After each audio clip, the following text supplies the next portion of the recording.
which actually fears God, and a family which is going to be saved.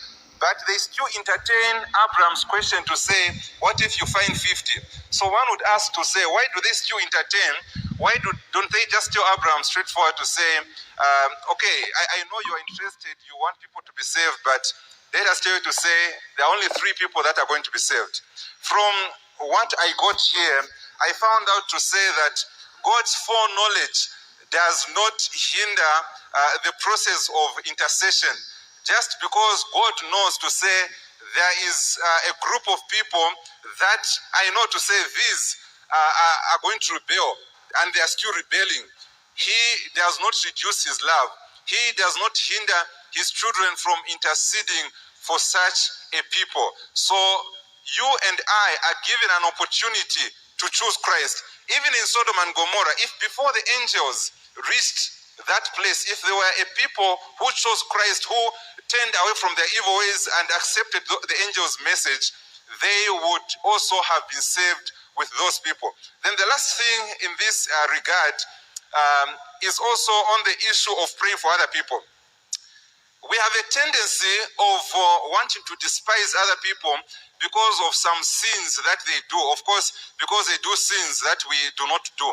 Just because you know to say that nation or that race or that family or that individual is so much into alcohol, is so much into adultery, is so much into gossiping, is so much into hating others, we do not take time to cry and pray on their behalf.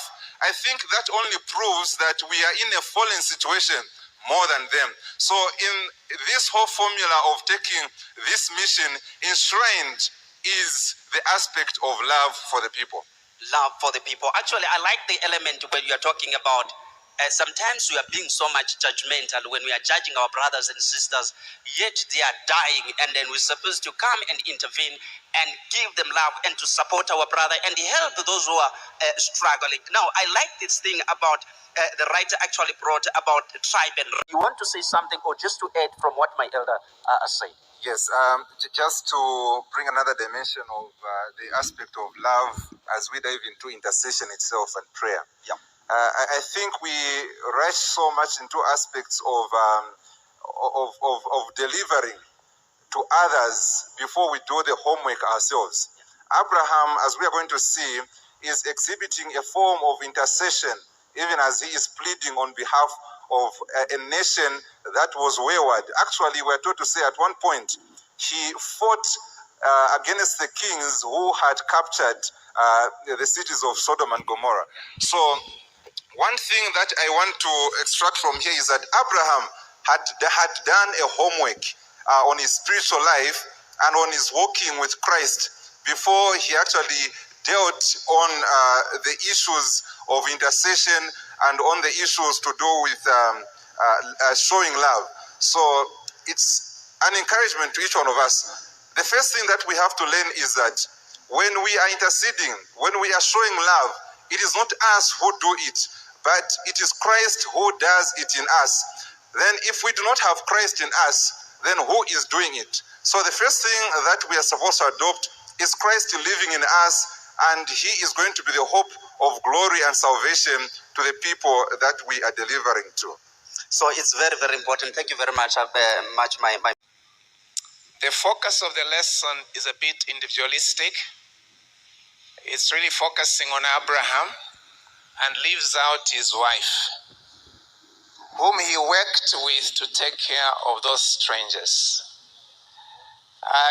We need to look at the lesson also from a collective point of view, that sharing in God's mission is a collective responsibility. It's not something that an individual accomplishes, because even Abraham had to work with his wife as well as his servants.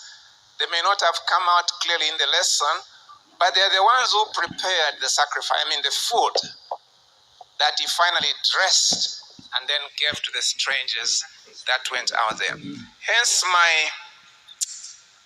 observation here is that as Rusangu University Church, how are we collectively working towards fulfilling God's mission for us? What makes it challenging is that already amongst ourselves, we don't relate. Amongst ourselves, we don't effectively interact. Then how are we going to fulfill this mission that God has given us if we don't relate well as believers already in this community? So the key thing really is that we need to begin to address our inner issues before God can use us for mission outside there. Otherwise, whatever remains will be basically dramatization of the truth, not living the truth. Thank you very much, Doc. Thank you very much. Due to wrap up the lesson, just I'll give you 1 minute just to do it so. Okay, just like we are mentioning, the first thing that we see in the summary of the lesson is that when the angels go to Sodom and Gomorrah, only a few are saved. Yeah, only a few people are saved. I think one thing that has been seen throughout history, starting from the time of Noah, and even how God dealt with Gideon and those men, God can work with a few the same way He can work with many, as long as they are able to place all their efforts, all their mind, and all their belief in God. That is very important. So that's why we shouldn't lean upon somebody's belief. We need to have a close, personal, and intimate relationship with our God. Because remember, the wife to Lot looked backward, and of course he turned into a pillar of salt. If had Lot dwelt on the belief of the wife, they also would have remained. So we need an individualistic kind of relationship with our God. And number two, I just want to emphasize on the fact that intercession, beloved, works, as others have been emphasizing. It really does work. There is a lot of being hypocrites. There is a lot of drama that happens. We pretend a lot, as our doc has mentioned. There are a lot of pretense that happens. We do not pray for one another.